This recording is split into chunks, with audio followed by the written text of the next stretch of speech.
Have you ever found yourself in a moment where, despite everyone and everything around you, you felt completely alone? Maybe it was late at night, when the world was silent and your thoughts were loud. Maybe it was during a tough season, when you lost someone, when a dream slipped through your fingers, or when you faced a challenge that no one else seemed to notice. What if I told you that in those very moments, when your heart is heavy and your spirit feels crushed, something incredible is happening? What if, right there in your loneliness, you are actually closer to hope than you realize? Today, I want to share with you a promise that has the power to transform how you see your darkest days. It's found in Psalm 3:18.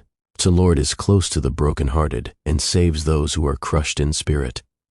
Let's explore what this really means and why it matters for you right now. The reality of loneliness. Loneliness is a universal human experience. Even in a crowded room, even surrounded by friends or family, there are moments when you can feel isolated, misunderstood, or invisible. Maybe you're walking through a season of loss, a relationship ended, a loved one passed away, a dream shattered. Maybe you're facing challenges that no one else seems to understand. Or perhaps you're simply tired, worn out by the demands of life. If that's you today, I want you to know you are not alone. God's nearness in our pain. Psalm 3:18 is not just a comforting phrase, it is a promise. It tells us that God is not far off, watching from a distance. Instead, He draws near to us in our pain. He is present in our sorrow. He is with us in our darkest moments. Think about that for a second. The creator of the universe, the one who holds the stars in his hands, chooses to come close to you when you are hurting. He doesn't wait for you to have it all together. He doesn't require you to put on a brave face. He meets you right where you are, broken, messy, and real. Let's look at a few examples from the Bible. Hagar in Genesis 16. Hagar was alone in the desert, rejected and afraid. Yet God found her, spoke to her, and gave her hope. She called him the God who sees me. Elijah in 1 Kings 19. Elijah was so discouraged that he wanted to give up. But God came to him, not in the wind, earthquake, or fire, but in a gentle whisper, reminding Elijah that he was not alone. David, the author of Psalm 34, David, wrote these words while fleeing for his life. He knew what it meant to be afraid and alone, yet he also knew the comfort of God's presence.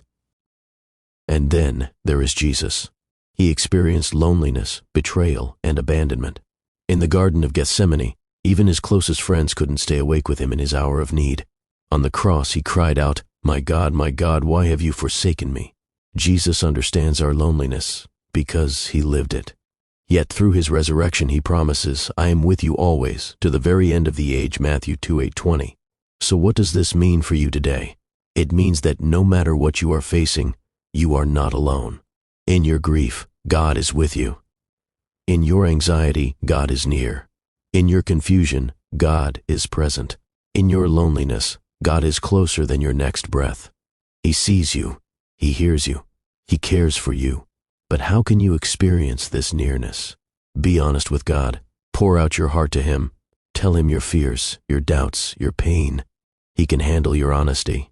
Spend time in His Word. Scriptures like Psalm 34 remind us of His promises. Let His words comfort and strengthen you. Pray. Prayer is not about fancy words. It's simply talking to God. Even a whispered "help me, Lord" is enough. Reach out to others. Sometimes God's presence is felt through the love and support of others. Don't be afraid to ask for help or to share your struggles. Remember past faithfulness. Recall times when God has been faithful before. Let those memories build your faith for today. You have a purpose. Now let me encourage you. Your pain is not the end of your story. Your loneliness does not define you. God is writing a greater story with your life, a story of hope, healing, and restoration. You are stronger than you think, and you are braver than you feel. The very fact that you are here today, listening to this message, is a sign that God is still working in your life. He has not abandoned you. He has not forgotten you. He is with you right now. You are not alone, and you never will be. So, when the darkness feels overwhelming, when the silence feels deafening, remember Psalm 3:18. The Lord is close to the brokenhearted and saves those who are crushed in spirit. Hold on to that promise. Let it be an anchor for your soul. If you are struggling today, reach out to God, to a friend, to a counselor. Don't walk this journey alone. And if you know someone who is hurting, be the hands and feet of Jesus to them. Sometimes the greatest gift we can give is simply to be present, Let me leave you with this. You are loved. You are seen. You are valued. And most importantly, you are not alone. God bless you.